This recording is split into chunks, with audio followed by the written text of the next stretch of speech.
গাজায় তীব্র ক্ষুধা সংকটে শিশুদের মৃত্যু বাড়ছে। জাতিসংঘ জানায় 1/3 মানুষ না খেয়ে। সীমিত ত্রাণ প্রবেশেও সংকট কাটেনি। আন্তর্জাতিক চাপ সত্ত্বেও ইসরায়েলি হামলা ও অবরোধ অব্যাহত। বন্ধ হয়নি এই মানবিক বিপর্যয়। স্থানীয় রাজনৈতিকভাবে চাপ সৃষ্টির কথা বলছেন বিশিষ্টজনরা।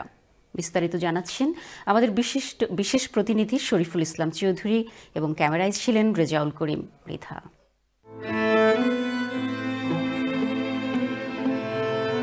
ক্ষুধার তীব্র যন্ত্রণা গাজাকে করেছে নীরব শ্মশান।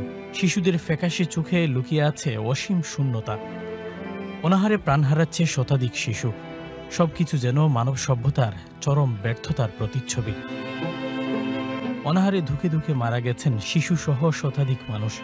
ক্ষুধায় কাতর গাজাবাসীর বিরুদ্ধে এক নিষ্ঠুর ও পরিকল্পিত গণহত্যা চালাচ্ছে ইসরায়েল। মানবতার শবকের বলি আওড়ানো পশ্চিমা বিশ্বের অনেকেই আজ নীরব দর্শকের ভূমিকায়।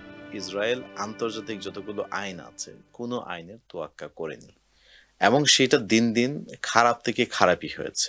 এখন এমন একটা পর্যায়ে গিয়েছে যেটা পৃথিবীর ইতিহাসে এইভাবে প্রকাশ্যে in full glare of the world কখনো এইরকম জঘন্যতম যুদ্ধাপরাধ আর কোনো দেশ বা শক্তি করেছে কিনা এটা নিয়ে যথেষ্ট সন্দেহ আছে।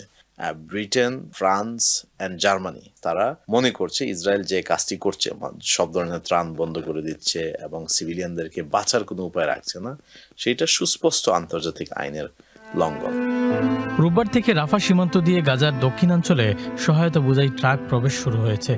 গাজায় তীব্র খাবার সংকট অসহনীয় অবস্থায় পৌঁছেছে। উপত্যকাটিতে 2 বছরের কম বয়সী 1 লাখের বেশি শিশু পুষ্টির কারণে মৃত্যুর চরম ঝুঁকিতে রয়েছে।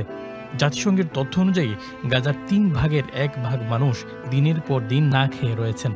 চরম এই মানবিক সংকটে সবাইকে গাজাবাসীর পাশে দাঁড়ানোর আহ্বান বিভিন্ন চ্যারিটি সংস্থার।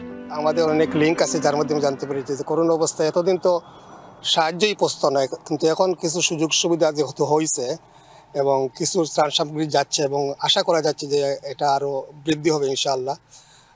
এই মুহূর্তে কিন্তু গাজার অনেক মানুষ অনাহারে দিনাতিপাত করছে এবং অনেক মানুষ মারা যাচ্ছে এবং পুষ্টিহীনতায় ভুগছে। অতীতেই আমরা ফান্ড রাইজিং করেছি এবং আমরা অনেক ফান্ড দিয়েছি, চেষ্টা করেছি বিভিন্ন পার্টনার গ্রুপের মাধ্যমে।